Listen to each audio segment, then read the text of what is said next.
കൊരിന്ത്യസുകാർക്ക് എഴുതിയ രണ്ടാം ലേഖനം 3-ാം അധ്യായം 18-ാമത്തെ തിരുവചനം.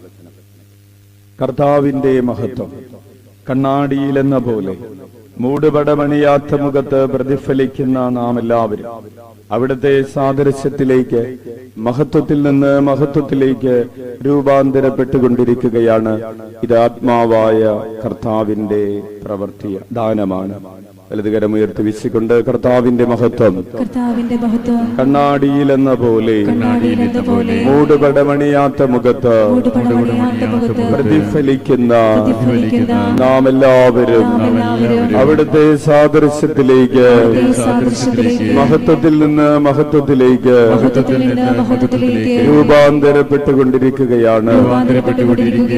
ഇത് ആത്മാവായ കർത്താവിന്റെ ദാനമാണ്.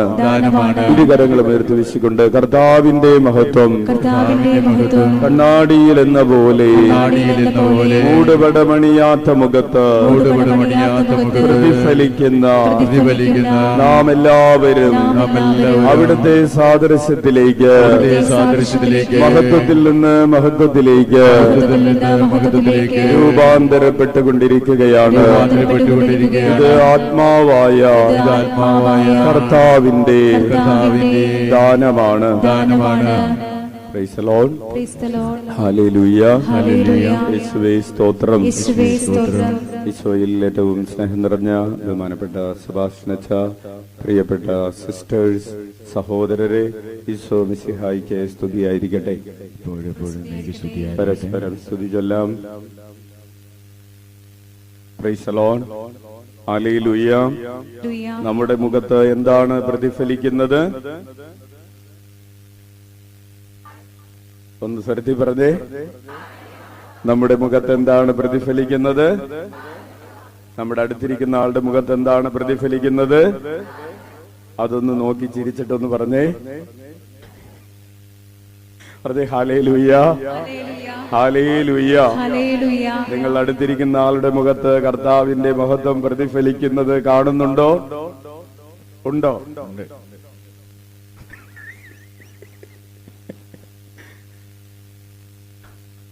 അച്ഛന്റെ മുഖത്ത് നിങ്ങൾ എന്താ കാണുന്നത്? Thank you. Price the Lord. അപ്പൊ ഒന്ന് എല്ലാവരും ഒന്ന് കലതുകരം ഉയർത്തി വീശിക്കൊണ്ട് ചിരിച്ചോണ്ടൊന്ന് പറഞ്ഞേ ഹല്ലേലൂയ, ഹല്ലേലൂയ. കുറച്ചുകൂടെ നന്നായിട്ട് ചിരിച്ചിട്ട് പറഞ്ഞേ ഈശോയെ നോക്കി ചിരിച്ചിട്ട് പറഞ്ഞേ ഹല്ലേലൂയ. ദിവ്യകാരുണ്യത്തിൽ നിങ്ങൾ എന്താണ് കാണുന്നത്? ഈശോയാണ്, കർത്താവിന്റെ മഹത്വത്തെയാണ്. ആ ബോധ്യത്തോടു കൂടെ ഒന്ന് ചിരിച്ചിട്ട് പറഞ്ഞേ ഹല്ലേലൂയ, ഹല്ലേലൂയ. പ്രിയപ്പെട്ടവരെ, കഴിഞ്ഞ ആഴ്ച ഉണ്ടായിരുന്നവരൊന്ന് കൈവക്കേ. Very good. ഇല്ലാതിരുന്നവരൊന്ന് കൈവക്കേ. Very good. Praise the Lord. കഴിഞ്ഞ ആഴ്ച ഇല്ലാതിരുന്നവരാണല്ലോ കൂടുതൽ. അപ്പോൾ നമ്മൾ പഠിച്ചുകൊണ്ടിരിക്കുന്ന വിഷയം എന്താണ്? നമ്മൾ എന്തിനെ കുറിച്ചാണ് പഠിച്ചുകൊണ്ടിരിക്കുന്നത്? നമ്മുടെ മുഖത്ത് സാധാരണയുള്ളത് ആരുടെ മഹത്വമാണ്? ലോകത്തിന്റെ മഹത്വമാണ്, മനുഷ്യന്റെ മുഖമാണ്. ഈ മനുഷ്യന്റെ മുഖത്ത് ആരുടെ ചൈതന്യമുണ്ടാകണം? അതാണ് നമ്മൾ പഠിച്ചുകൊണ്ടിരിക്കുന്നത്. ഹല്ലേലൂയ. നമ്മുടെ ജീവിതത്തിൽ ഉള്ളത് ആരുടെ മഹത്വമാണ്? സാധാരണ രീതിയിലുള്ളത് മനുഷ്യന്റെ ജീവിതമാണ്, മനുഷ്യന്റെ ചൈതന്യമാണ്. ഇത് മാറി ആരുടേതായി തീരണം? ദൈവീകമായി, ദൈവത്തിൻ്റെതായി തീരണം. അതുകൊണ്ട് അതിന്റെ വഴികളാണ് നമ്മൾ പഠിക്കാൻ പോകുന്നത്. അതുകൊണ്ട് തുടർന്ന് വരുന്ന 1 മണിക്കൂർ നേരം ഈ വചന ശുശ്രൂഷയുടെ നേരത്ത് നിങ്ങൾ എന്തൊക്കെ അസൗകര്യങ്ങൾ ഉണ്ടെങ്കിലും ആയിരിക്കുന്നിടത്ത് നിന്ന് അനങ്ങാൻ പാടില്ല. Price the Lord. ഹല്ലേലൂയ. പ്രിയപ്പെട്ടവരെ, നമ്മൾ പഠിച്ചുകൊണ്ടിരിക്കുന്നത് ആവിലായിലെ അമ്മ ത്രേസ്യ എഴുതിയ ഏത് പുസ്തകമാണ്? ആഭ്യന്തര ഹർമ്മ്യം എന്ന പുസ്തകമാണ്. ഈ പുസ്തകം എന്തിനെ കുറിച്ചുള്ള പുസ്തകമാണ്? പ്രാർത്ഥനയുടെ വിവിധ തലങ്ങളെ കുറിച്ചുള്ള പുസ്തകമാണ്. ഈ പുസ്തകത്തിൽ ആത്മാവിനെ എങ്ങനെയാണ് വിഭജിച്ചിരിക്കുന്നത്?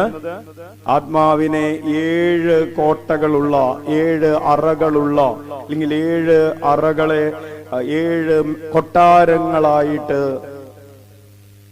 രൂപകൽപ്പന ചെയ്തിരിക്കുകയാണ്.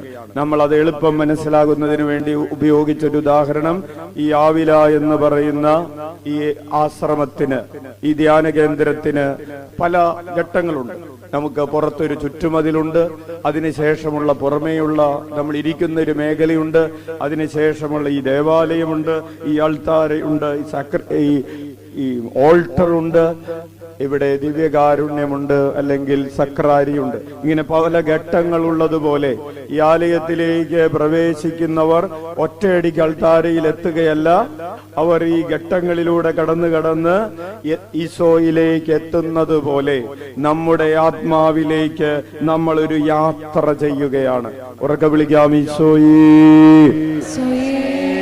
കർത്താവിനെ എതിരേൽക്കാൻ പോയ മണവാട്ടികൾ, ഇന്നത്തെ പ്രഭാതത്തിലെ മെഡിറ്റേഷൻ, കർത്താവിനെ എതിരേൽക്കാൻ പോയ മണവാട്ടികൾ ഒറ്റയടിക്ക് ആ മുറിയിലേക്ക് എത്തിയതല്ല. അവർ എതിരേൽക്കാനായി പോകുന്നു, അവർ കാത്തിരിക്കുന്നു, അവർ കിടന്നുറങ്ങുന്നു. മണവാളൻ വരുന്നു എന്ന സ്വരം കേൾക്കുന്നു, അവർ വീണ്ടും ഉണരുന്നു. കുറെ പേർക്ക് അകത്തേക്ക് കയറാൻ സാധിക്കുന്നു. ആ അവസാനമുള്ള അകത്തേക്ക് കയറലാണ് പ്രിയപ്പെട്ടവരെ നമ്മൾ ലക്ഷ്യം വെച്ചുകൊണ്ട് യാത്ര ചെയ്യുന്നത്. ഉറക്കെ വിളിക്കാം, ഈശോയേ. നമ്മൾ പ്രാരംഭത്തിൽ ഒരു ഉദാഹരണം പറഞ്ഞിരുന്നു. നല്ലൊരു വീട് കിട്ടിയിട്ട് അതിന്റെ അകത്ത് കയറാതെ മിറ്റത്ത് കറങ്ങി നടക്കുന്ന ആളുകൾ.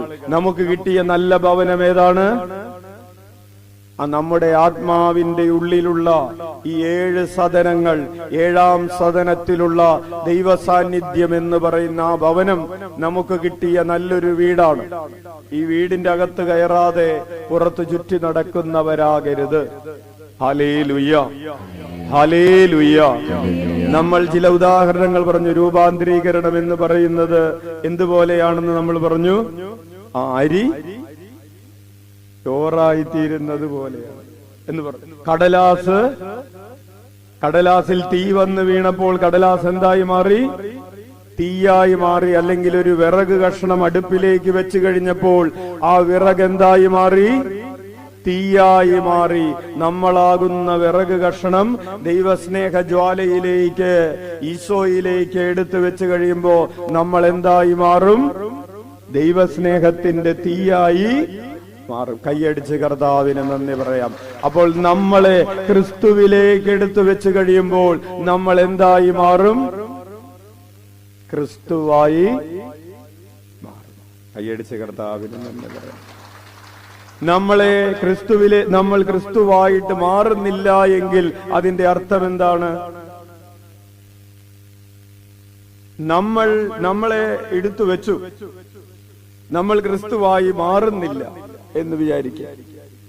അതിന്റെ അർത്ഥം എന്താണ്? നിങ്ങൾ ഒരു കാര്യം വിചാരിച്ചേ, വീട്ടില് നിങ്ങളുടെ അടുപ്പിൽ കത്തുന്നില്ല, കത്താത്തൊരു അടുപ്പിലേക്ക് നിങ്ങൾ വിറക് കൊണ്ടുപോയി 3-4 മണിക്കൂർ വെച്ചെന്ന് വിചാരിച്ചോ, ആ വിറക് തീയായി മാറോ? ഇല്ല. വിറകായിട്ട് തന്നെ പിറ്റേ ദിവസം നേരം വെളുക്കുമ്പോഴും വിറകായിട്ട് തന്നെ ഇരിക്കുന്നുണ്ടാവും. കാരണം തീയില്ലാത്ത അടുപ്പിലാണ് നിങ്ങൾ വിറക് കൊണ്ടുപോയി വെച്ചത്. അപ്പോൾ അയ്യോ ഇത് കത്തിയില്ലേ? അപ്പൊ ആരെങ്കിലും അതിന് തീ കൊടുത്താലല്ലേ കത്തൂ? വിറക് വെറുതെ എവിടെയെങ്കിലും കൊണ്ടുപോയി വെച്ചാൽ അത് തീയായി മാറുമോ? ഇല്ല. പ്രിയപ്പെട്ടവരെ, നീ ക്രിസ്തുവിന്റെ ഹൃദയത്തിലേക്ക് നിന്നെ തന്നെ എടുത്തു വെച്ചാലേ നീ ക്രിസ്തുവായി മാറുകയുള്ളൂ. അപ്പോൾ നമ്മളാകുന്ന വിറക് ക്രിസ്തുവായി മാറാത്തതിന്റെ കാരണം നമ്മൾ പൂർണ്ണമായും നമ്മെ തന്നെ ക്രിസ്തുവിന്റെ ഹൃദയത്തിലേക്ക് എടുത്തു വെച്ചിട്ടില്ല എന്നതാണ്. നിനക്ക് ചൂട് പിടിച്ചിട്ടില്ലെങ്കിൽ, നിന്റെ ഹൃദയത്തിൽ ഒരല്പം കൂടെ ക്രിസ്തു ചൈതന്യം വളർന്നിട്ടില്ലെങ്കിൽ, നിങ്ങൾ വേറൊരു കാര്യം ആലോചിച്ച് നോക്ക്. അടുപ്പ് ഉണ്ട്, അതിന്റെ തൊട്ടടുത്ത് ഒരു 3 ഇഞ്ച് മാറിയിട്ട് നിങ്ങൾ വിറക് വെച്ചോ, ആ വിറക് കത്തും? അടുത്താണോ? അടുപ്പിന്റെ തൊട്ടടുത്തല്ലേ വെച്ചിരിക്കുന്നത്? കത്തുവോ? ചൂടെടുത്തിരി ഉണങ്ങും, പക്ഷെ കത്തേ. അതിനെയാണ് നമ്മൾ പറയുന്നത്, എല്ലിമ്പിച്ചിങ്ങോ നോക്കി ഉണങ്ങിയിരിക്കുന്നു എന്ന് പറയുന്നത്. Hallelujah, hallelujah. അപ്പോൾ നമ്മൾ ഇന്ന് വളരെ ഗൗരവത്തോടുകൂടെ, അതിന് വളരെ സന്തോഷമുണ്ട്. ഒത്തിരി പേര് ഇന്ന് പുതിയതായിട്ട് ഇന്ന് ആദ്യമായിട്ട് അവിലയിലേക്ക് വന്നിട്ടുള്ളവരൊന്ന് കരമുയർത്താവും. ഒത്തിരി പേരുണ്ട്. ദൈവത്തിന് സ്തുതി, ഹല്ലേലൂയ. എല്ലാവരെയും സ്നേഹപൂർവ്വം സ്വാഗതം ചെയ്യുന്നു. നമ്മൾ ഇന്ന് തുടർന്ന് പഠിക്കുകയാണ്. ഇത് ഒറ്റ ദിവസം കൊണ്ടുള്ള പഠനമല്ല. അതുകൊണ്ട് കഴിഞ്ഞ ആഴ്ചയിലൊക്കെ വരാത്തവര് യൂട്യൂബിൽ നിന്ന് കഴിഞ്ഞ ആഴ്ചയിലെ ക്ലാസ് കേൾക്കുക. കഴിഞ്ഞ ആഴ്ചയിൽ നമ്മൾ വളരെ പ്രധാനപ്പെട്ട ഒരു കാര്യം പറഞ്ഞത് എന്തായിരുന്നു? പ്രാർത്ഥിക്കാൻ തുടങ്ങുന്നവർക്ക് നമ്മൾ 1-ാം സദനവും 2-ാം സദനവും 3-ാം സദനവും പിന്നിട്ട് 4-ാം സദനത്തിലാണ്. അപ്പോൾ ഈ പ്രാർത്ഥിക്കാൻ തുടങ്ങുന്നവർക്ക് എന്തുണ്ടാകുമെന്നാണ് പറഞ്ഞത്? പ്രലോഭനങ്ങൾ ഉണ്ടാകും. പ്രാർത്ഥിക്കുമ്പോൾ നമുക്ക് എന്തു കൂടുതലായി ഉണ്ടാകും? പ്രലോഭനങ്ങൾ ഉണ്ടാകും. അപ്പോൾ ഈ പ്രലോഭനങ്ങളെ നമ്മൾ എന്ത് ചെയ്യണം? അതിജീവിക്കണം. Hallelujah, hallelujah.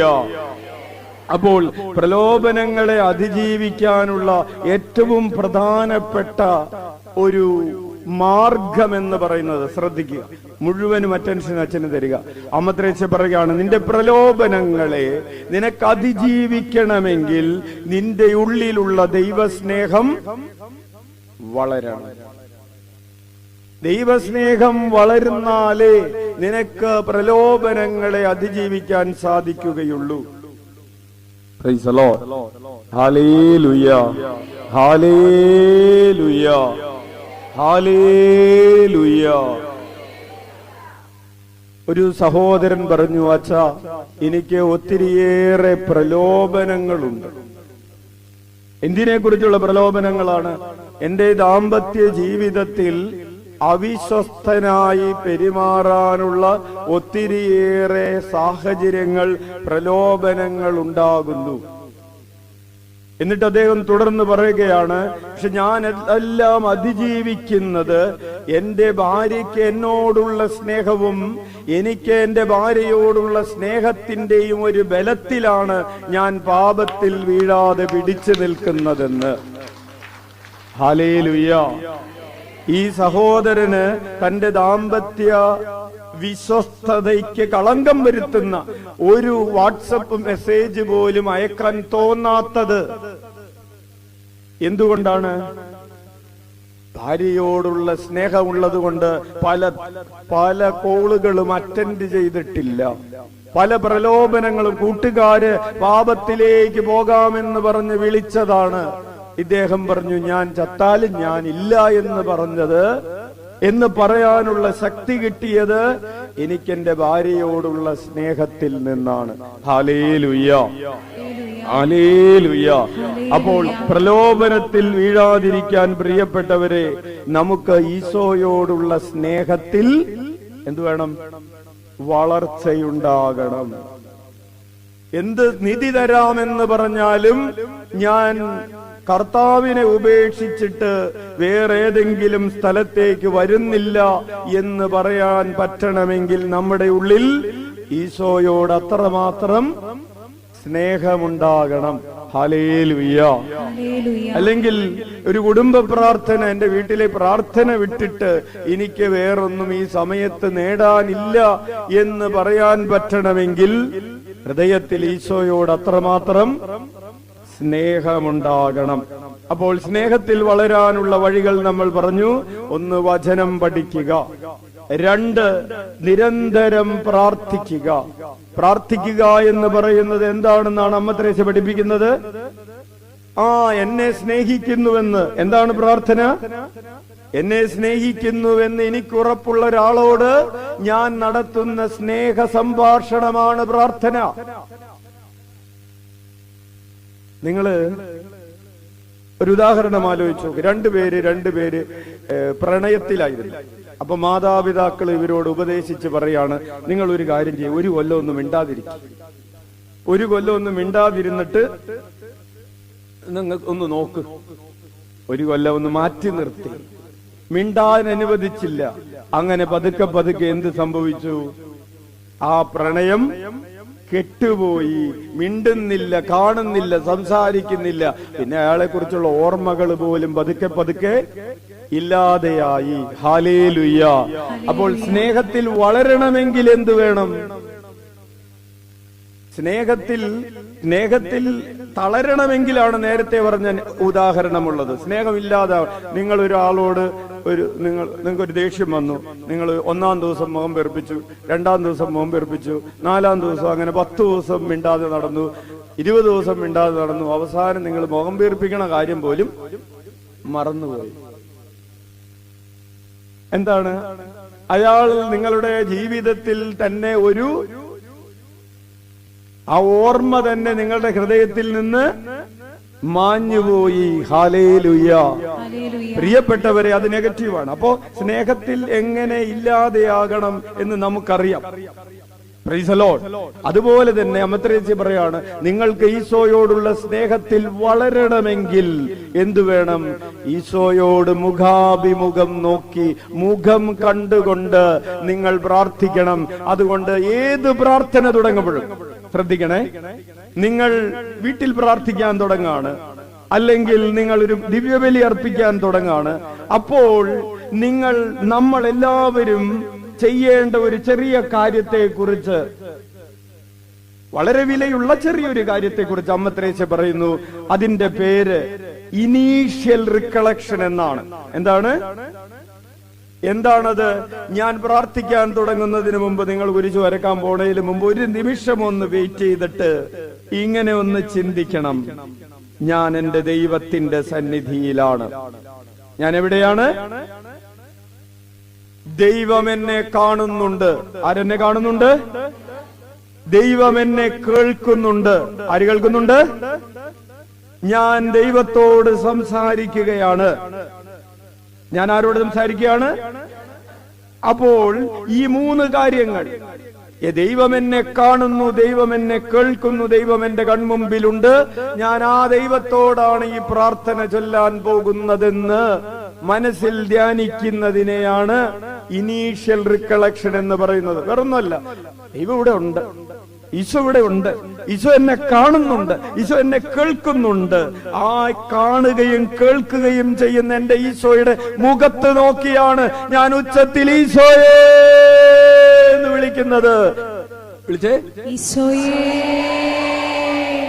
അപ്പോൾ എന്നിട്ട് വേണം നമ്മൾ കർത്താവിന്റെ മാലാഖ ചൊല്ലാൻ എന്നാണ് അമ്മ ത്രേസ്യ പറയുന്നത്.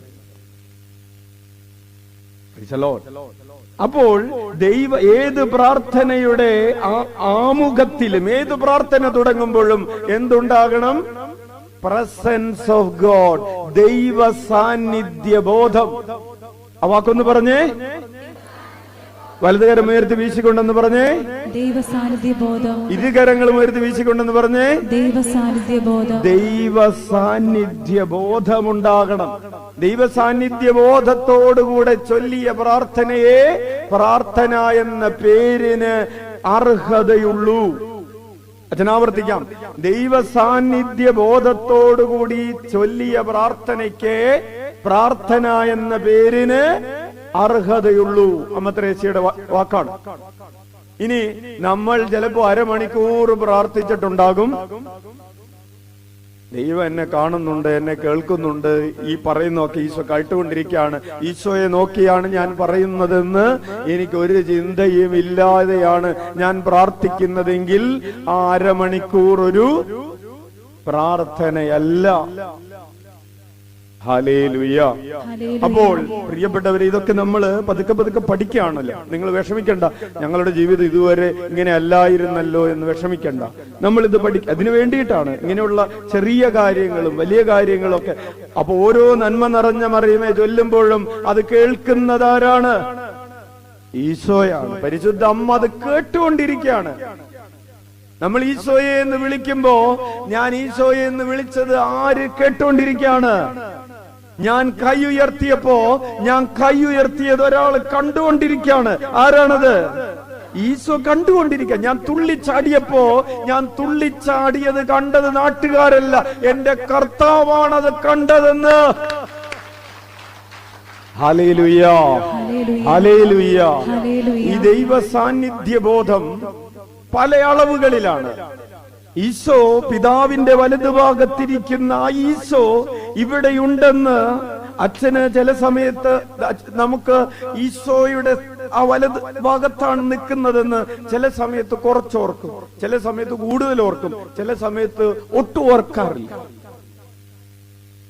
ഓക്കെ, അപ്പോൾ എന്താണ് വേണ്ടത്? ഏതാണ് ഉത്തമമായത്? നമുക്ക് എത്രമാത്രം ഈശോ നമ്മുടെ കൂടെ ഉണ്ടെന്ന് ഓർക്കാൻ പറ്റുമോ അത്രമാത്രം ഓർക്കാനായിട്ട് പരിശ്രമിക്കുക. അപ്പൊ എന്തുണ്ടാകും? അപ്പൊ രണ്ടാമത്തെ കാര്യം സംഭവിക്കും. അപ്പൊ പ്രാർത്ഥിക്കുക. അപ്പൊ സ്നേഹം കൂടും. ഈശോ അടുത്തുണ്ടെന്ന് അറിയുമ്പോ എന്തു കൂടും? സ്നേഹം കൂടും. അപ്പോ മൂന്നാമതായിട്ട് അമ്മ തെരേസ പറയാണ്, നീ ക്രിസ്തുവിന്റെ സ്നേഹത്തെ ധ്യാനിക്ക്. കൂടെ ഉണ്ടെന്ന് മാത്രം ധ്യാനിച്ചാ പോരാ, ഈശോ എന്നെ സ്നേഹിക്കുന്നുണ്ടെന്ന്. അതാണ് ആ ബന്ധിതനായ ഈശോയെ ജീവനോടെ കണ്ടാലെന്നതുപോലെ അമ്മ തെരേസ കണ്ടിട്ട് ചില ആളുകൾ വന്നിട്ട് പറയാറുണ്ട്, അച്ഛാ ഈശോയുടെ മുമ്പിൽ ചെന്ന് നിന്നപ്പോ ഒരു ഹൃദയം തുടിക്കുന്നത് കണ്ടെന്ന്. ആ ശരീരത്തിലുള്ള അരൂപത്തിലുള്ള മുറിവുകളിൽ നിന്ന് രക്തമൊഴുകുന്നുണ്ടെന്ന് തോന്നിയെന്ന്. തോന്നലാണ്, പക്ഷേ അതൊരു അനുഭവമാണ്. ഈശോയുടെ ആ രൂപത്തിൽ ഹൃദയം തുടിക്കുന്നത് കണ്ട് അതൊരു തോന്നലാണ്, പക്ഷെ അതൊരു അനുഭവമാണ്. അപ്പോ ഈശോ നിന്നെ എത്രമാത്രം സ്നേഹിക്കുന്നുണ്ടെന്ന് ധ്യാനിക്കുമ്പോൾ പ്രിയപ്പെട്ടവരെ, നമ്മുടെ ഉള്ളിലുള്ള സ്നേഹം വർദ്ധിക്കും. പലപ്പോഴും നമ്മുടെ ഉള്ളിലുള്ള സ്നേഹം വർദ്ധിക്കാത്തതിന്റെ കാരണം ദൈവം എന്നെ എത്രമാത്രം സ്നേഹിക്കുന്നുണ്ടെന്ന് ചിന്തിക്കാത്തതാണ്. നിങ്ങൾക്ക് വേണ്ടി ഒരാൾ ജയിലിൽ കിടക്കുന്നുണ്ടെന്ന് വിചാരിക്കുക. നിങ്ങൾ ചെയ്ത ഒരു തെറ്റ്, മകൻ ചെയ്ത ഒരു തെറ്റ്, അപ്പം പറഞ്ഞു അവനിപ്പോ ചെറിയ പ്രായമല്ലേ, മകനാണ് വണ്ടി ഓടിച്ചത്. 17 വയസ്സായിട്ടുള്ള മകൻ, ലൈസൻസ് ഇല്ലാത്ത മകൻ വണ്ടി ഓടിച്ച് ഒരു അപകടത്തിൽ ചെന്നു വീണു, ഒരു മരണമുണ്ടായി. ആരാണ് ജയിലിൽ കിടക്കേണ്ടത്? മനഃപൂർവമല്ലാത്ത നരഹത്യാ കുറ്റമാണ്. ആരാണ് ജയിലിൽ കിടക്കേണ്ടത്? മകനാണ് ജയിലിൽ കിടക്കേണ്ടത്. അപ്പം പറഞ്ഞു അവന്റെ പഠനം മുടങ്ങില്ല. അത് മാത്രമല്ല, അവന് ലൈസൻസ് ഇല്ല. അതുകൊണ്ട് അപ്പം പറഞ്ഞു ആ തെറ്റ് എന്റെ തെറ്റാണ് എന്ന് പറഞ്ഞ് അപ്പൻ ഏറ്റെടുക്കുകയും അപ്പൻ ജയിലിൽ കിടക്കുകയും ചെയ്യാണ്. മകന് കാലത്ത് ബ്രേക്ക്ഫാസ്റ്റ് കഴിക്കാൻ വന്നിരിക്കുമ്പോ, ഉച്ചക്ക് ചോറിനാനിരിക്കുമ്പോ, രാത്രിയിലെ അപ്പനില്ലാത്ത വീട്ടിൽ പായിട്ടിരുന്ന് പ്രാർത്ഥിക്കാൻ ഇരിക്കുമ്പോ, അല്ലെങ്കിൽ അവൻ പഠിക്കാൻ പോകുമ്പോ അവന്റെ ഉള്ളു നിറയെ ഉള്ളു കിടന്ന് പിടക്കാണ്. എന്താ കാരണം? അപ്പൻ എന്നെ ഇത്രമാത്രം സ്നേഹിച്ചത് കൊണ്ടാണ് ഞാനിവിടെ അവൻ ബ്രേക്ക്ഫാസ്റ്റ് കഴിക്കാൻ ഇരിക്കുമ്പോ അവന്റെ മുമ്പിൽ അമ്മ നല്ല വിഭവങ്ങളൊക്കെ എടുത്തു വെച്ചിട്ടുണ്ട്. അവനറിയാം അവന്റെ അപ്പൻ ജയിലിൽ എന്താ കഴിക്കുന്നതെന്ന്. അവൻ ഉച്ചക്ക് ചോറും നോൺ വെജ് ഒക്കെ കൂട്ടി ഭക്ഷണം കഴിക്കാൻ വേണ്ടി ഇരിക്കുന്നുണ്ട്. നിറയെ സമൃദ്ധമായിട്ട്. അമ്മ ഒന്നിനും കുറവില്ലാത്ത വീടാണ്. അപ്പോ പഴയതുപോലെ തന്നെ ഭക്ഷണമൊക്കെ സമൃദ്ധമായിട്ട് വിളമ്പിയിട്ടുണ്ട്. പക്ഷേ അവനറിയാം അപ്പന് ജയിലിൽ എന്താ കിട്ടുന്നതെന്ന്. അപ്പൻ ഉണ്ടാക്കി വെച്ചതാണ്, അതിൽ നിന്നാണ്, ആ സമൃദ്ധിയിൽ നിന്നാണ് ഇവൻ ഉണ്ണുന്നത്. പക്ഷെ അപ്പന് അവിടെ ജയിലിൽ നല്ലൊരു പ്ലേറ്റ് ഇല്ല, വയറ് നിറയെ ഊണില്ല. അപ്പൻ ആ പീഡ ഏറ്റെടുത്തത് ഇവനറിയാം എനിക്ക് വേണ്ടിയാണ്, ഞാൻ നല്ലത് ഭക്ഷിക്കാൻ. അപ്പൻ അവിടെ ഉച്ചിഷ്ടം പോലത്തെ ഭക്ഷണം കഴിക്കുകയാണ്. ഇവന്റെ ബെഡ്റൂമിൽ AC ഒക്കെ ഉള്ള റൂമാണ്. AC ഒക്കെ ഇട്ട് നല്ല വട്ടുമെത്തയിൽ ഇവൻ കിടക്കുമ്പോ ഇവന് ഉറങ്ങാൻ പറ്റുന്നില്ല. AC ഇട്ടിട്ട് അവന് ചൂടെടുക്കുന്നു. കാരണം അവനറിയാം അപ്പം കിടക്കുന്നത് ഒരു കീറിയ പായയില് തറയിൽ കിടക്കാണ് അപ്പൻ. നിങ്ങൾ പറ, ഈ അപ്പന്റെ സ്നേഹത്തെ ഓർത്തോർത്ത് ഈ മകന്റെ ഹൃദയം സ്നേഹം കൊണ്ട് നിറയുമോ ഇല്ലയോ? നിറയും അല്ലേ? ശരി, ഇതെല്ലാം ഒന്ന് നീയും ക്രിസ്തുവുമായിട്ടുള്ള ബന്ധത്തിൽ ഒന്ന് അപ്ലൈ ചെയ്തേ. നീ പാപത്തിന്റെ ഭാരം പേറാതിരിക്കാൻ നിനക്ക് വേണ്ടി പാപഭാരം പേറിയവനാണവൻ. നീ മരണത്തിന്റെ ചങ്ങലകളാൽ ബന്ധിക്കപ്പെടാതിരിക്കാൻ നിനക്ക് വേണ്ടി മരണത്തിന്റെ ചങ്ങല വഹിച്ചവനാണവൻ. നീ നഗ്നനാക്കപ്പെടാതിരിക്കാൻ സ്വയം നഗ്നനായി മാറി നഗ്നനാക്കപ്പെട്ടവനാണ് അവൻ. നീ വീഴാതിരിക്കാൻ നിനക്ക് വേണ്ടി വീണവനാണവൻ. നീ മരിക്കാതിരിക്കാൻ മരിച്ചവനാണവൻ. നീ രക്തം ചിന്താതിരിക്കാൻ, നിന്റെ ചോര ചൊരിയപ്പെടാതിരിക്കാൻ, നീ കൊല്ലപ്പെടാതിരിക്കാൻ കൊല ചെയ്യപ്പെട്ടവനാണവൻ. അവന്റെ സ്നേഹത്തെ നീ ധ്യാനിക്കുമ്പോ നിനക്ക് വേണ്ടി അവൻ ജയിലിൽ കിടന്നു എന്ന് മാത്രമല്ല, അവൻ മരിച്ചു, കൊല്ലപ്പെട്ടു. നിന്റെ സർവന്റ് അല്ല മരിച്ചത്, നിനക്ക് വേണ്ടി മരിച്ചത്. അങ്ങനെ ഉണ്ടല്ലോ, ചില ഗുണ്ടകൾ കൊല നടത്തും. എവിടെ? കണ്ണൂർ രാഷ്ട്രീയ കൊലപാതകങ്ങൾ നടക്കും. എന്നിട്ട് ചില ബലിയാടുകളെ വിട്ടിട്ട് അവര് പറയും ഞങ്ങളാണ് കൊന്നതെന്ന് പറഞ്ഞ് അവര് കുറ്റമേറ്റെടുത്ത് അവര് പോയി ജയിലിൽ കിടക്കും. കൊന്നവൻ നാട്ടിൽ വീണ്ടും അലഞ്ഞു നടക്കും. അങ്ങനെ ഉണ്ട്. Hallelujah, hallelujah, hallelujah. ഇവിടെ നിനക്ക് വേണ്ടി നിന്റെ പാപത്തിന്റെ ഭാരം ഏറ്റെടുത്തത് നിന്റെ രാജാവാണ്, നിന്റെ സൃഷ്ടാവാണ്, നിന്റെ ദൈവമാണ്. നിന്നെ മാറ്റി നിർത്തിയിട്ട് നിന്റെ പാപഭാരം ഞാൻ ഏറ്റെടുത്തോളാമെന്ന് സർവാധിപതിയായവൻ നിന്റെ പാപഭാരം ഏറ്റെടുത്തതാണ്. അത് ഓർക്കുമ്പോ അമ്മ ത്രേസ്യ പറയുകയാണ്, നീ അങ്ങനെ ക്രിസ്തുവിന്റെ സ്നേഹം ധ്യാനിച്ചാൽ, രാവും പകലും ഈശോയ്ക്ക് നിന്നോടുള്ള സ്നേഹത്തെ ധ്യാനിച്ച, കാലത്ത് എഴുന്നേൽക്കുമ്പോഴും രാത്രി കിടക്കാൻ പോകുമ്പോഴും നടക്കുമ്പോഴും നീ ചെയ്യുമ്പോഴൊക്കെ ഈശോ നിന്നെ എത്രമാത്രം സ്നേഹിക്കുന്നുണ്ടെന്ന് നീ ധ്യാനിച്ചാൽ നിന്റെ ഉള്ളിലെ സ്നേഹം വളരും. ഹല്ലേലൂയ. അങ്ങനെ സ്നേഹം വളരുമ്പോ നീ എന്ത് ചെയ്യും? നീ നന്ദി പറയും. അതുകൊണ്ടാണ് നമ്മുടെ ശിവരാത്രി ശുശ്രൂഷയിൽ നമ്മൾ നന്ദി പറയുന്നതിന് വേണ്ടി 2 മിനിറ്റ് മാറ്റിവെക്കുന്നത്. അമ്മ ത്രേസ്യ പറയുകയാണ്, നീ എത്രമാത്രം നന്ദി പറയുന്നുവോ അത്രമാത്രം വീണ്ടും വീണ്ടും നിന്നെ അനുഗ്രഹിക്കുന്നതിന് ദൈവം സംപ്രീതനാകുമെന്ന് 4-ാം സദനത്തിലുള്ള ഒരു വചനമാണ്. അമ്മ ത്രേസ്യ പറയാണ്, നീ എത്രമാത്രം നന്ദി പറയുന്നുവോ അത്രമാത്രം വീണ്ടും വീണ്ടും നിന്നെ അനുഗ്രഹിക്കുന്നതിന് ദൈവത്തിന് സന്തോഷം ഉണ്ടാവുമെന്ന്. അപ്പൊ കൂടുതൽ കൂടുതൽ അനുഗ്രഹങ്ങൾ കിട്ടാൻ നീ എന്ത് ചെയ്താൽ മതി? കിട്ടിയിട്ടുള്ള അനുഗ്രഹത്തിന് നന്ദി പറഞ്ഞുകൊണ്ടേയിരുന്നാൽ മതി. Hallelujah, hallelujah. പക്ഷെ നമുക്ക് അതിന് വളരെ സന്തോഷം തോന്നുന്ന ഒരു കാര്യമാണ്, നമ്മളിപ്പോൾ എഴുതിയിടുന്ന നിയോഗങ്ങളോടൊപ്പം തന്നെ കട്ടക്ക് കട്ടക്ക് നിൽക്കുകയാണ് സാക്ഷ്യങ്ങളുടെ എണ്ണം, അല്ലേ? Price the Lord. കുറെയൊക്കെ മാറ്റി വെച്ചിട്ടാണ്, കുറെയൊക്കെ പിന്നെ വേണ്ട, അല്ലെങ്കിൽ ഇത് വായിക്കണ്ട, കുഴപ്പമില്ല, ചെറിയ കാര്യമല്ലേ, വലിയ കാര്യം. അപ്പോ പ്രിയപ്പെട്ടവരെ, അപ്പൊ അതുകൊണ്ട് നിങ്ങൾ എഴുതുമ്പോ, സാക്ഷ്യം എഴുതുമ്പോ ഏറ്റവും പ്രധാനപ്പെട്ട, നമുക്ക് കുറെ ഉള്ളത് കൊണ്ട് എല്ലാം, അപ്പൊ നിങ്ങൾ ഏറ്റവും പ്രധാനപ്പെട്ട കാര്യം മാത്രം ഒരു 1/2 പേജിലൊക്കെ ആയിട്ട് എഴുതിയാൽ മതി കേട്ടോ. പേര്, സ്ഥലം, ഇന്ന കാര്യം വന്ന് പ്രാർത്ഥിച്ചു, ഈശോ തന്നു. Hallelujah, hallelujah. വായിക്കാൻ കേൾക്കാൻ ഇഷ്ടമില്ലാത്തോണ്ടല്ല, നമുക്ക് വചനം പറയാൻ കൂടുതൽ സമയം വേണ്ടേ. അവർക്ക് വിളിച്ച ഈശോയേ. അപ്പോൾ നീ നന്ദി പറഞ്ഞുകൊണ്ടിരിക്കുമ്പോൾ നിന്റെ ഉള്ളിലെ സ്നേഹം വർദ്ധിച്ചുകൊണ്ടേയിരിക്കും. ആ 10 കുഷ്ഠരോഗികളിൽ ഒരാൾ തിരിച്ച് ഓടി വന്ന് നന്ദി പറഞ്ഞപ്പോ അവന്റെ ഉള്ളിലുള്ള സ്നേഹം എന്ത് ചെയ്തു? അത് വർദ്ധിച്ചു. നന്ദി പറഞ്ഞുകൊണ്ടിരിക്കുക, കർത്താവിനോട് നന്ദി പറഞ്ഞു. നീ മാതാപിതാക്കളോട് നന്ദി പറഞ്ഞുകൊണ്ടിരുന്ന് നോക്കിയേ, അവരോടുള്ള സ്നേഹം വർദ്ധിക്കും.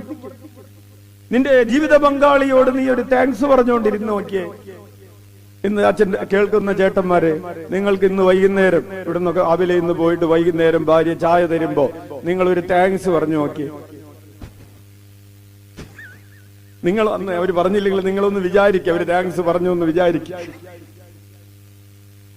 Hallelujah, hallelujah. അപ്പൊ നിങ്ങളും അതുപോലെ ഇവിടെ അച്ഛനെ കേട്ടുകൊണ്ടിരിക്കുന്ന സഹോദരിമാരെ, നിങ്ങൾ എന്തെങ്കിലും ഒരു കാരണം കണ്ടുപിടിച്ച് ഭർത്താവ് നിങ്ങൾക്ക് വേണ്ടി നിങ്ങൾ ഇന്ന് വൈകുന്നേരം ഷോപ്പിംഗ് ഒക്കെ നടത്തി എന്തെങ്കിലും അരി സാധനങ്ങളൊക്കെ മേടിച്ചുകൊണ്ട് വരുമ്പോ, ഓ ചേട്ടാ ഇതൊക്കെ മേടിച്ചുകൊണ്ട് വന്നല്ലോ, താങ്ക് യു എന്നൊന്ന് പറഞ്ഞു നോക്കിയേ. അല്ലാതെ അത് എടുത്തുകൊണ്ട് വന്നിട്ട് ഓ ഇതാണോ കിട്ടിയത്. മീൻ മേടിച്ചുകൊണ്ട് വന്നപ്പോ ഓ ഇതാണോ കിട്ടിയത്. കോഴി മേടിച്ചുകൊണ്ട് വന്നപ്പോ കോഴിയാണോ മേടിച്ചത്, പോർക്ക് മേടിച്ചു. Hallelujah, hallelujah. ഏത്തപ്പഴം മേടിച്ചുകൊണ്ട് വന്നപ്പോ ഓ ചെറുപഴം മതിയായിരുന്നു എന്ന് പറയാതെ, കോഴിമുട്ട മേടിച്ചുകൊണ്ട് വന്നപ്പോ പറയാണ് തറമുട്ട മതി എന്ന് പറയാതെ, ആ കൊണ്ടുവന്ന കാര്യത്തെ നോക്കിയിട്ട് ഒരു സന്തോഷത്തോടു കൂടെ ഓ വെരി ഗുഡ് താങ്ക് യു പറഞ്ഞു നോക്കിയേ, എന്തുണ്ടാകും? സ്നേഹം വർദ്ധിക്കും പ്രിയപ്പെട്ടവരെ, സംശയമില്ല. അപ്പോൾ അമ്മ തെരേസ്യ പറയാണ്, അപ്പൊ നമ്മൾ ഈ ആത്മീയത പഠിക്കുന്നതോടൊപ്പം ദൈവത്തോടുള്ള സ്നേഹത്തെ കുറിച്ച് പഠിക്കുന്നതോടൊപ്പം എങ്ങനെ ഭൂമിയിൽ ജീവിക്കാമെന്ന് കൂടെ നമ്മൾ പഠിക്കുകയാണ് അല്ലേ. അപ്പൊ താങ്ക്സ് പറയാനായിട്ട് പഠിക്കുക. ഹല്ലേലൂയ. പരസ്പരം ഗ്രീറ്റ് ചെയ്യാനായിട്ട് പഠിക്കുക. എന്താണ് ഇപ്പൊ നിങ്ങൾ ഹോട്ടലില് പോയി ഭക്ഷണം കഴിക്കാൻ വേണ്ടി ഇരിക്കുകയാണ്. അപ്പോ ചെന്നിരുന്നപ്പോ തന്നെ അയാള് ഒരു ഗ്ലാസ്, 4 പേരുണ്ട്, 4 ഗ്ലാസും എന്താണ് ഒരു ജഗ് വെള്ളവും കൊണ്ടുവന്ന് വെച്ചു അല്ലേ. ഇപ്പൊ തന്നെ വിചാരിക്കണോ ഇതാണോ കൊണ്ടുവന്ന് വെച്ചാൽ വിചാരിക്കരുത്. ആ കൊണ്ടുവന്ന് വെച്ച ആളോട് നിങ്ങൾ ഒരു താങ്ക്സ് പറഞ്ഞു നോക്കിയേ, നിങ്ങൾക്കുള്ള അടുത്ത സാധനം വേഗം വരും. ഹല്ലേലൂയ. അപ്പോൾ ചെറിയ കാര്യങ്ങൾക്ക് വലിയ കാര്യം. ഒരു ഭാര്യ പറയാണ്, അച്ഛൻ ഞാൻ എന്റെ ഭർത്താവിനോട് എല്ലാ ദിവസവും ഗുഡ് മോർണിംഗ് അയക്കും, വിദേശത്താണ്. പക്ഷെ ഈ ചേട്ടൻ ഈ ഗുഡ് മോർണിംഗ് കണ്ടതായിട്ട് തുറന്നു നോക്കിയിട്ടുണ്ട്, പച്ച വീണിട്ടുണ്ട്, പക്ഷെ തിരിച്ചൊരു ഗുഡ് മോർണിംഗ് പറയാൻ ഇത് പറഞ്ഞ വല്ല നഷ്ടമുണ്ടോ? ഇല്ല. അപ്പോൾ പ്രിയപ്പെട്ടവരെ, ഭർത്താവിനൊഴിച്ച് ഭാര്യക്കൊഴിച്ച് ബാക്കി എല്ലാവർക്കും ഗുഡ് മോർണിംഗ് അയക്കുന്നുണ്ട്, അതാണ് വേറെ കാര്യം. Hallelujah, hallelujah. അപ്പോൾ അമ്മ തെരേസ്യ പറയുകയാണ്, നിനക്ക് സ്നേഹം വർദ്ധിക്കാനാണെങ്കിൽ നീ നന്ദിയുള്ളവരാകുക. അടുത്തതായിട്ട് അമ്മ തെരേസ്യ പറയുന്ന സ്നേഹം വർദ്ധിക്കാൻ 1, 2, 3, 4, 5ാമത്തെ കാര്യം വചനമനുസരിക്കുക എന്നതാണ്. എന്താണ്? വചനമനുസരിക്കുക. അപ്പോൾ സ്നേഹം വർദ്ധിക്കാനുള്ള 3 വഴികൾ: 1 വചനം പഠിക്കുക, 2 പ്രാർത്ഥിക്കുക, 3 ക്രിസ്തുവിന്റെ സ്നേഹം ധ്യാനിക്കുക, 4 നന്ദിയുള്ളവരാകുക, 5 വചനമനുസരിക്കുക. ഉച്ചത്തിൽ വിളിച്ചേ ഈശോയേ, ഈശോയേ, ഈശോയേ. അതിനുശേഷം അമ്മ തെരേസ്യ പറയുകയാണ്, നിനക്ക് ദൈവത്തോടുള്ള സ്നേഹം വർദ്ധിച്ചോ എന്ന് പരിശോധിക്കാനുള്ള ഒരു ലവ് ടെസ്റ്റ്. എന്ത് ടെസ്റ്റാണ്? ഡ്രൈവിംഗ് ടെസ്റ്റ് അല്ല. പലരും ഇവിടെ വന്നിട്ട് അച്ഛാ ഡ്രൈവിംഗ് ടെസ്റ്റിന് പോകണം. ആ ടെസ്റ്റ് അല്ല. ഇതേതാണ്? നീ സ്നേഹിക്കുന്നുണ്ടോ എന്നറിയാൻ ഒരു ലവ് ടെസ്റ്റ്. അതിന് 4 കാര്യങ്ങൾ അമ്മ തെരേസ്യ പറയുന്നു. 1, എന്തിലാണ് ദൈവസ്നേഹം അടങ്ങിയിരിക്കുന്നത്? എല്ലാ കാര്യങ്ങളിലും, ശ്രദ്ധിച്ചോട്ടോ, എല്ലാ കാര്യങ്ങളിലും ദൈവപ്രീതി അന്വേഷിക്കുന്നതിൽ. നിനക്ക് ദൈവത്തോട് സ്നേഹമുണ്ടെങ്കിൽ നീ എന്ത് ചെയ്യും? എല്ലാ കാര്യങ്ങളിലും ദൈവത്തെ സന്തോഷിപ്പിക്കാൻ പരിശ്രമിക്കും. നീ കാലത്ത് എഴുന്നേൽക്കുമ്പോ എന്തായിരിക്കും ചിന്തിക്കുന്നത്? ഇന്ന് എങ്ങനെ ഈശോയെ സന്തോഷിപ്പിക്കാം? ഹല്ലേലൂയ. നീ ഭക്ഷണം ഉണ്ടാക്കുമ്പോ എന്തായിരിക്കും അന്വേഷിക്കുന്നത്? ഇന്നെങ്ങനെ ഈശോയെ സന്തോഷിപ്പിക്കാം. നീ തുണി അലക്കുമ്പോ എന്തായിരിക്കും അന്വേഷിക്കുന്നത്? ഇന്നെങ്ങനെ ദൈവത്തെ സന്തോഷിപ്പിക്കാം. നീ കാലത്ത് പള്ളിയിലേക്ക് ഓടുമ്പോ എന്തായിരിക്കും? ഏത് ലക്ഷ്യത്തിന് വേണ്ടിയാണ് ഓടുന്നത്?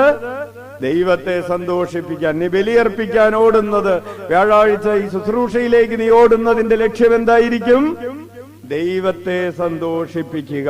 അപ്പോൾ എന്തിലാണ് ദൈവസ്നേഹം അടങ്ങിയിരിക്കുന്നത്? ഒന്ന്, എല്ലാ കാര്യങ്ങളിലും ദൈവപ്രീതി അന്വേഷിക്കുന്നതിൽ.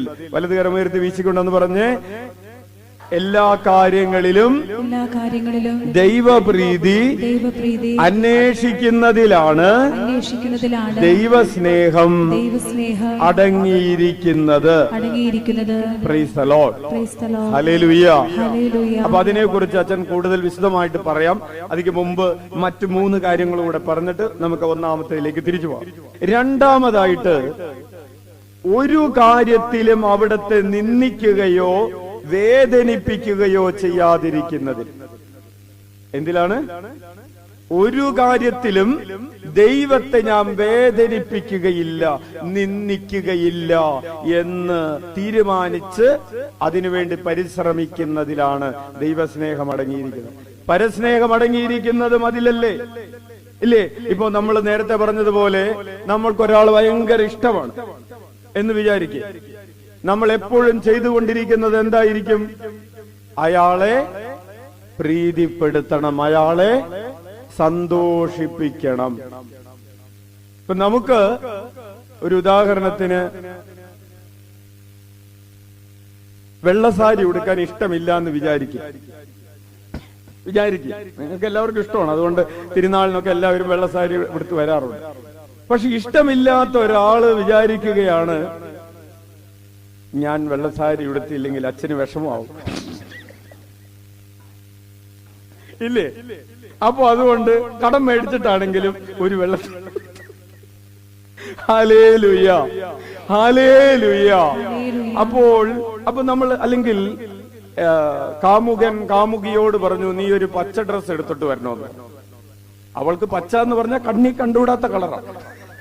പക്ഷെ അവൾ പച്ച ഇട്ടിട്ട് ചെല്ലുകയാണ്. കാരണം എന്താണ്? എല്ലാ കാര്യങ്ങളിലും അവനെ സന്തോഷിപ്പിക്കണം. ഹല്ലേലൂയ.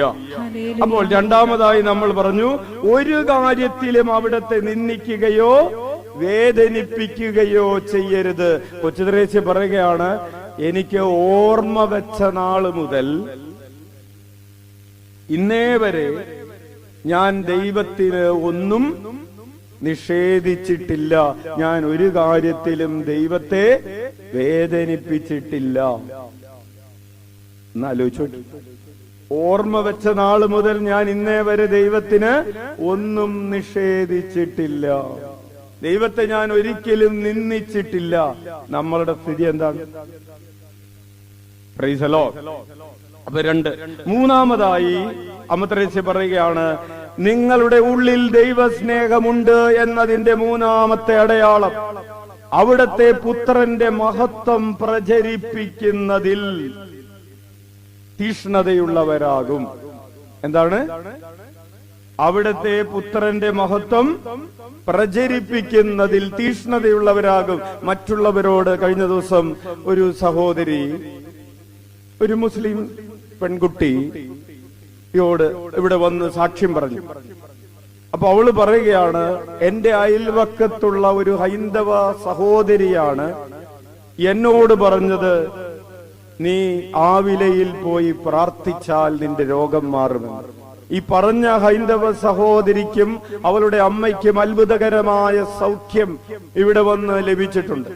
അതുകൊണ്ട് ഇവളുടെ കൂട്ടുകാരിയായ മുസ്ലിം സ്നേഹിതയോട് പറഞ്ഞു, നിനക്ക് 5 വർഷമായിട്ടുള്ള നിന്റെ കഴുത്തിലെ മുഴ കോട്ടയം മെഡിക്കൽ കോളേജിൽ നിന്ന് ഓപ്പറേഷൻ ചെയ്യണമെന്ന് പറഞ്ഞിട്ടുള്ള നിന്റെ കഴുത്തിലെ മുഴ, നീ ഒരു കാര്യം ചെയ്യ്, നീ ആവിലയിൽ പോയി പ്രാർത്ഥിക്ക്. കഴിഞ്ഞ ഞായറാഴ്ച മകളും അവളുടെ ഉപ്പായും കൂടെ വന്നു പ്രാർത്ഥിച്ചു കൊണ്ടിരുന്നപ്പോൾ തന്നെ, പ്രിയപ്പെട്ടവരെ, 5 വർഷമായിട്ട് ഉണ്ടായിരുന്ന മുഴ 90% മാറുകയും ഭക്ഷണം കഴിക്കാൻ പറ്റാത്ത വിധമുണ്ടായിരുന്ന, സംസാരിക്കാൻ പറ്റാതിരുന്ന വേദന അപ്പോൾ തന്നെ പൂർണ്ണമായി മാറുകയും സാക്ഷ്യം പറയുകയും ചെയ്തു. കൈയടിച്ച് കർത്താവിന് നന്ദി പറയും. ഈ സാക്ഷ്യം യൂട്യൂബിൽ കേട്ടവരൊന്ന് കൈ ഉയർത്താവോ? ഒത്തിരി പേര് കേട്ടു. അപ്പോൾ പ്രിയപ്പെട്ടവരെ, അച്ഛൻ പറഞ്ഞു വരുന്നത് ആദ്യത്തെ ആ സഹോദരിയാണ്. അവൾ എന്ത് ചെയ്തു? അവൾ ഈശോയുടെ മഹത്വം പ്രചരിപ്പിക്കുന്നതിൽ തീഷ്ണത കാണിച്ചു. എന്റെ ജീവിതത്തിൽ ഈശോ ഇടപെട്ടപ്പോൾ എനിക്ക് ഒരു കൃപ ലഭിച്ചു എന്നത് പറയുന്നതിന് അവൾ മടി കാണിച്ചില്ല. വേറൊരാളെ ഈശോയിലേക്ക് എത്തിക്കുന്നതിന് അവൾ ഒരു തീഷ്ണത കാണിച്ചു. ആ തീഷ്ണതയാണ് നമ്മൾ പറയുന്നത്. അവിടുത്തെ പുത്രന്റെ മഹത്വം പ്രചരിപ്പിക്കുന്നതിൽ തീഷ്ണതയുണ്ടെങ്കിൽ അതിന്റെ അർത്ഥം നിന്റെ ഉള്ളിൽ ദൈവസ്നേഹമുണ്ട് എന്നാണ്. അതുകൊണ്ടാണ് ഫ്രാൻസിസ് പാപ്പ തന്റെ പാപ്പാസ്ഥാൻ ലഭിച്ചതിന് ശേഷമുള്ള ആദ്യത്തെ നാളുകളിൽ പറഞ്ഞൊരു ഡയലോഗ് അച്ഛൻ ഓർക്കുന്നത്, മറ്റുള്ളവരോട് ഈശോയെ കുറിച്ച് പറയാത്തവർ ക്രിസ്ത്യാനികളല്ല. എന്താണ് പറഞ്ഞേ? മറ്റുള്ളവരോട് ഈശോയെ കുറിച്ച് പറയാത്തവർ ക്രിസ്ത്യാനിയല്ല. ഒന്ന് കണ്ണടച്ചൊന്ന് ആലോചിച്ച് നോക്കി, ആരാണ്? ഞാൻ എത്ര പേരോട് ഈശോയെ കുറിച്ച് പറഞ്ഞിട്ടുണ്ട്? ഇന്നലെ ഞാൻ ആരോടെങ്കിലും പറഞ്ഞോ? ഇല്ല. അപ്പൊ ഞാൻ ഇന്നലെ ക്രിസ്ത്യാനിയായിരുന്നില്ല. കഴിഞ്ഞ ഒരു മാസമായിട്ട് ഞാൻ ആരോടെങ്കിലും ഈശോയെ കുറിച്ച് പറഞ്ഞോ? ഒരു മാസമായിട്ട് പറഞ്ഞിട്ടില്ല. അപ്പൊ ഒരു മാസമായിട്ട് നീ ആരല്ല? എന്റെ കർത്താവ്. ക്രിസ്ത്യാനികളല്ലാത്തവര് ദിവ്യകാരുണ്യം സ്വീകരിക്കും. ഹല്ലേലൂയ. അപ്പോൾ മറ്റുള്ളവരോട് ഈശോയെ കുറിച്ച് പറയുക എന്നത് വളരെ വളരെ വളരെ ഗൗരവമുള്ള ഒരു കാര്യമാണെന്ന് നമ്മൾ അത് വളരെ ലൈറ്റായിട്ട് കണക്കാക്കുന്നത് കൊണ്ടാണ് നമ്മൾ ആരോട് ഈശോയെ കുറിച്ച് പറയാൻ പോകാം. നിന്റെ വിശ്വാസം നിനക്ക്, എന്റെ വിശ്വാസം എനിക്ക്, അത് മതി എന്ന് പറയുന്നത് ഈശോയെ കുറിച്ച് പറയാനുള്ള സാധ്യതകൾ, സാഹചര്യങ്ങൾ ഉണ്ടാക്കിയെടുക്കണം. അത് ചെയ്യണം. Hallelujah, hallelujah. അപ്പോൾ അതാണ് മൂന്നാമതായി അമ്മ ത്രേസ്യ പറയുന്നത്. നാലാമതായി അമ്മ ത്രേസ്യ പറയുകയാണ്, തിരുസഭയുടെ അതിരുകൾ വിശാലമാക്കുന്നതിൽ, തീഷ്ണത കാണിക്കുന്നതിൽ എന്ത് വെളിപ്പെടും? നിനക്ക് ദൈവസ്നേഹമുണ്ടോ എന്ന് വെളിപ്പെടും. തിരുസഭയുടെ അതിരുകൾ ഇപ്പോ അറിഞ്ഞിട്ടുള്ളവർ, ഈശോ അറിഞ്ഞിട്ടുള്ളവർ അറിഞ്ഞാ മതി. ഇനി കൂടുതലായിട്ടൊന്നും ആരും അറിയണ്ട എന്നല്ല. ലോകത്തിന്റെ അതിർത്തികൾ വരെ ഈശോ പ്രഘോഷിക്കപ്പെടണം. ഈശോയെ അറിയാത്തവർ ഈശോയെ അറിയണം. ഈശോയെ കേൾക്കാത്തവർ ഈശോയെ കേൾക്കണം.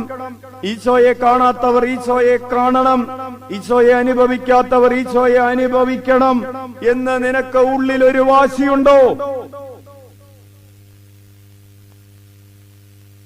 ഉള്ളിലൊരു വാശിയുണ്ടോ? ഹല്ലേലൂയ. അങ്ങനെ തിരുസഭയുടെ അതിരുകൾ, നമ്മുടെ അതിരുകൾ വിശാലമാക്കുന്നതിൽ നമുക്ക് താല്പര്യമുണ്ട്, ഇല്ലേ? ഉണ്ട്. നമ്മുടെ അതിര് കുറച്ച് കുറഞ്ഞു പോയാൽ നിങ്ങൾ വിട്ടുകൊടുക്കോ? റീസർവേ നടത്തിക്കില്ലേ? പഞ്ചായത്തിൽ പോവില്ലേ? ഞങ്ങൾക്കുള്ളതെങ്കിലും, കൂടുതൽ കിട്ടിയില്ലെങ്കിൽ ഉള്ളതെങ്കിലും പിടിച്ചതാന്ന് പറയും. നമ്മുടെ അതിരുകൾ വിശാലമാക്കുന്നതിൽ ഒരു 2 സെന്റ്, 5 സെന്റ് നമ്മുടെ സ്ഥലത്തോട് ചേർന്ന് ഒരു 5 സെന്റ് കൊടുക്കാനുണ്ട്, ചെറിയ വിലയുള്ളൂ എങ്കിൽ നമ്മൾ അത് ചാടി മേടിക്കില്ലേ? എന്തുകൊണ്ടാണ്? നമ്മുടെ അതിരുകൾ വിശാലമാകണം. ഹല്ലേലൂയ. ഏതതിര്? നമ്മുടെ അതിരുകൾ വിശാലമാകണം. നമുക്ക് കുറച്ചുകൂടെ ഒന്ന് കൂട്ടിയെടുക്കണം. എന്ത്? ബാങ്ക് ബാലൻസ് വേണ്ടേ? അച്ഛാ കുറച്ചുകൂടെ കൂട്ടിയെടുക്കണം. എന്ത്? വീട് കുറച്ചുകൂടെ ഒന്ന് കൂട്ടിയെടുക്കണം. ഒരു മുറി കൂടെ കൂട്ടിയെടുത്തു. നിനക്ക് തിരുസഭയുടെ അതിരുകൾ വിശാലമാകണമെന്ന് ആഗ്രഹമുണ്ടോ? ആ ആഗ്രഹത്തെ പ്രതി നീ എന്ത് ചെയ്യുന്നുണ്ട്? നീ മിഷണറിമാർക്ക് വേണ്ടി പ്രാർത്ഥിക്കുന്നുണ്ടോ? നീ മിഷൻ പ്രദേശങ്ങളിൽ നടക്കുന്ന മിഷൻ പ്രവർത്തനങ്ങളുടെ വിജയത്തിന് വേണ്ടി പ്രാർത്ഥിക്കുന്നുണ്ടോ? നീ അതിനു വേണ്ടി നിന്റെ സമ്പാദ്യം മാറ്റിവെക്കുന്നുണ്ടോ? ദൈവരാജ്യ ശുശ്രൂഷകൾക്ക് വേണ്ടി നീ സ്വയം മറന്നു കൊടുക്കുന്നുണ്ടോ? സമ്പാദ്യമായിട്ട്, പ്രാർത്ഥനയായിട്ട് നീ ഒരു വചന ശുശ്രൂഷയ്ക്ക് പോകാൻ നീ തയ്യാറുണ്ടോ? അതിനുവേണ്ടി നീ സമയം മാറ്റിവെക്കുമോ? അതാണ് പ്രിയപ്പെട്ടവരെ, തിരുസഭയുടെ അതിരുകൾ വിശാലമാക്കുന്നതിൽ നീ തീഷ്ണത കാണിക്കുന്നുണ്ടോ? ഉണ്ടെങ്കിൽ അതിന്റെ അർത്ഥം അമ്മ ത്രേസ്യയുടെ ഉള്ളിൽ ഇങ്ങനെ തീഷ്ണത കൊണ്ട് ജ്വലിക്കായിരുന്നു. അമ്മ ത്രേസ്യ പറഞ്ഞു, ലോകത്തെല്ലായിടത്തും മിഷണറിമാര് പോകണം. ഇന്ന് 21-ാം തീയതി, അടുത്ത ആഴ്ച 28-ാം തീയതി, നവംബർ 28-ാം തീയതിക്ക് ഒരു പ്രത്യേകതയുണ്ട്. അമ്മ ത്രേസ്യ കർമ്മലീത്ത സഭ, പുരുഷന്മാർക്ക് വേണ്ടിയുള്ള കർമ്മലീത്ത സഭ ആരംഭിച്ചതിന്റെ വാർഷികമാണ് നവംബർ 28, അടുത്ത വ്യാഴാഴ്ച. കൈയടിച്ച് കർത്താവിന് നന്ദി പറയാം. എന്തിനു വേണ്ടിയാണ് അമ്മ ത്രേസ്യ പുരുഷന്മാർക്ക് വേണ്ടിയുള്ള നിഷ്പാദക കർമ്മലീത്ത സഭ സ്ഥാപിച്ചതെന്നറിയാവോ? അമ്മ ത്രേസ്യ പറഞ്ഞു, ഞങ്ങള് സിസ്റ്റേഴ്സ്, മിണ്ടാമഠത്തിലുള്ള സിസ്റ്റേഴ്സ്, മിണ്ടാമഠത്തിന്റെ 4 അതിരുകൾക്കുള്ളിലിരുന്ന് ലോകത്തിന് വേണ്ടി പ്രാർത്ഥിക്കും. പക്ഷേ നിഷ്പാദക കർമ്മലീത്ത സഭയുടെ പുരുഷന്മാര് ലോകത്തിന്റെ വിവിധ ഭാഗങ്ങളിലേക്ക് മിഷണറിമാരായി യാത്ര ചെയ്യും. അവർ ഈശോയെ അറിഞ്ഞിട്ടില്ലാത്ത ദേശങ്ങളിൽ ഈശോയെ കുറിച്ച് പറയും, ഈശോയെ പ്രഘോഷിക്കും, അനേകർക്ക് ക്രിസ്തുവിനെ നൽകും. അങ്ങനെ പ്രിയപ്പെട്ടവരെ, 17-ാം നൂറ്റാണ്ടിലാണ് നിഷ്പാദക കർമ്മലീത്ത സഭാംഗങ്ങൾ കേരളത്തിലേക്ക്, ഭാരതത്തിലേക്ക് എത്തിയത്. Hallelujah, hallelujah, hallelujah. 400-ലധികം വർഷങ്ങൾ നീണ്ട മിഷണറി പ്രവർത്തനങ്ങളുടെ ഫലമായിട്ടാണ് ഒരറ്റം മുതൽ മറ്റേ അറ്റം വരെയുള്ള പ്രത്യേകിച്ച് തീരദേശ മേഖലകളിൽ ദൈവരാജ്യം ശുശ്രൂഷകൾ നടന്നത് എന്ന് ചരിത്രം സാക്ഷ്യപ്പെടുത്തുന്നു. ഉച്ചത്തിൽ വിളിക്കാം, ഈശോയേ, ഈശോയേ. അപ്പോൾ തിരുസഭയുടെ അതിരുകൾ വിശാലമാകുന്നതിൽ അമ്മ ത്രേസ്യക്ക് തീഷ്ണതയുണ്ടായിരുന്നു, ഫ്രാൻസിസ് സേവ്യറിന് തീഷ്ണതയുണ്ടായിരുന്നു, കൊച്ചു ത്രേസ്യക്ക് തീഷ്ണതയുണ്ടായിരുന്നു. നിനക്ക് തീഷ്ണതയുണ്ടോ?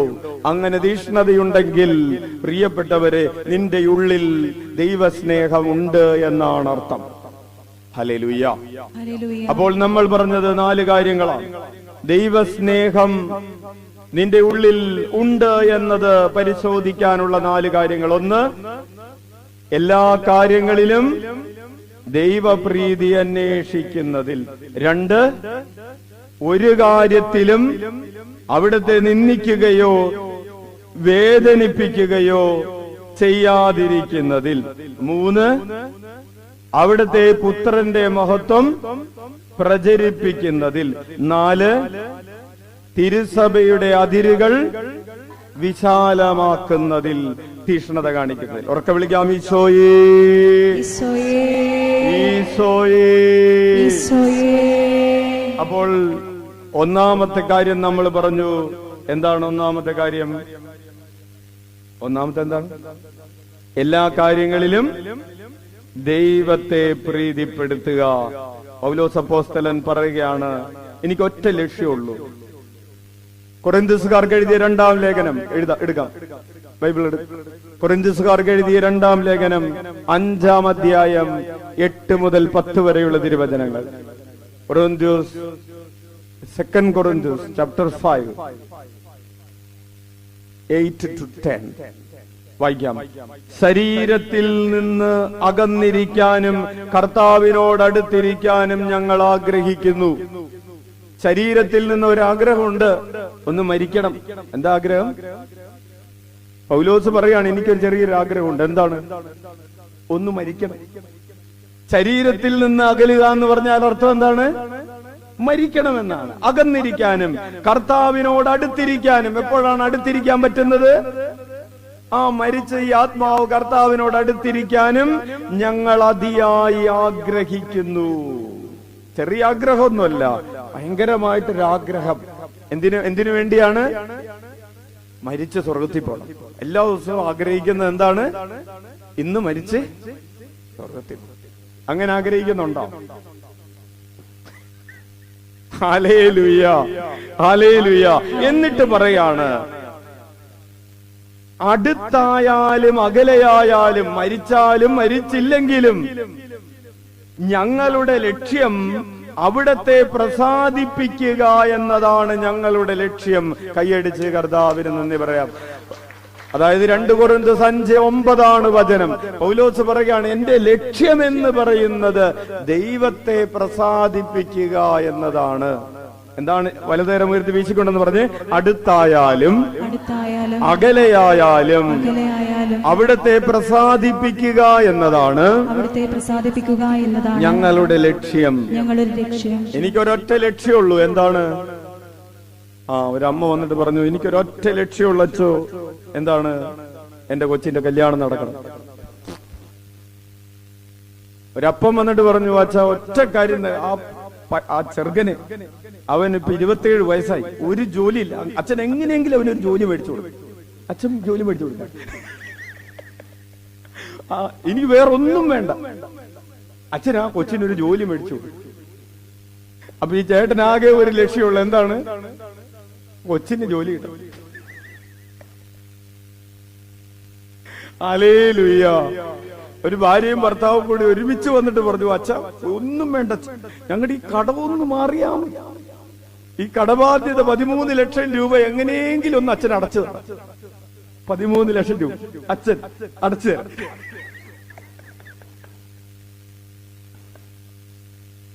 ഹല്ലേലൂയ.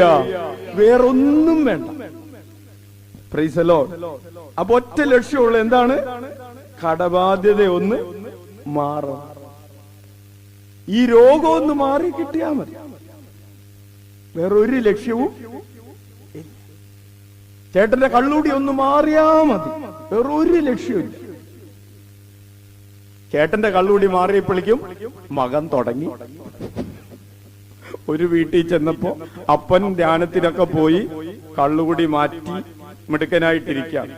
അപ്പൊ മകൻ തുടങ്ങിക്കൊണ്ടിരിക്കാം. അപ്പൊ എന്നിട്ട് മകൻ പറയാണ്, ഇത്രയും നാൾ അപ്പം വേഷം കെട്ടി നടന്നില്ലേ? ഹല്ലേലൂയ. പ്രിയപ്പെട്ടവരെ, പൗലോസ് പറയാണ്, ഞങ്ങൾക്ക് ഒരു ലക്ഷ്യമേ ഉള്ളൂ. അടുത്തായാലും അകലെയായാലും അവിടത്തെ പ്രസാദിപ്പിക്കുക എന്നതാണ് ഞങ്ങളുടെ ലക്ഷ്യം. എന്തുകൊണ്ടെന്നാൽ ഓരോരുത്തരും തങ്ങളുടെ ശാരീരികതയിൽ ചെയ്തിട്ടുള്ള നന്മതിന്മകൾക്ക് പ്രതിഫലം സ്വീകരിക്കുന്നതിന് നാം എല്ലാവരും ക്രിസ്തുവിന്റെ ന്യായാസനത്തിന്റെ മുമ്പിൽ വരും. നീ നന്മ ചെയ്തിട്ടുണ്ടെങ്കിലും നീ തിന്മ ചെയ്തിട്ടുണ്ടെങ്കിലും നീ ഒരു ദിവസം ഉയർത്തെഴുന്നേൽക്കും. ഹല്ലേലൂയ. ആരാണ് ഉയർത്തെഴുന്നേൽക്കുന്നത്? മരിച്ചവര്. നന്മ ചെയ്തവരോ തിന്മ ചെയ്തവരോ? നന്മ ചെയ്തവര്. അപ്പൊ തിന്മ ചെയ്തവരാ? പ്രിയപ്പെട്ടവര്, നന്മ ചെയ്തവര് മാത്രമല്ല ഉയർത്തെഴുന്നേൽക്കുന്നത്. വചനം എന്താ എഴുതിയിരിക്കുന്നത്? നന്മ ചെയ്തവരും തിന്മ ചെയ്തവരും ഉയർത്തെഴുന്നേൽക്കും. കൈയടിച്ച് കർത്താവിന് നന്ദി പറ. അപ്പൊ ഈ തിന്മ ചെയ്തവര് ഉയർത്തെഴുന്നേൽക്കുന്നത് എന്തിനു വേണ്ടിയാണ്? അവര് ചെയ്ത തിന്മകൾക്ക് ശിക്ഷത എന്ന് പറയാൻ വേണ്ടിയാണ്.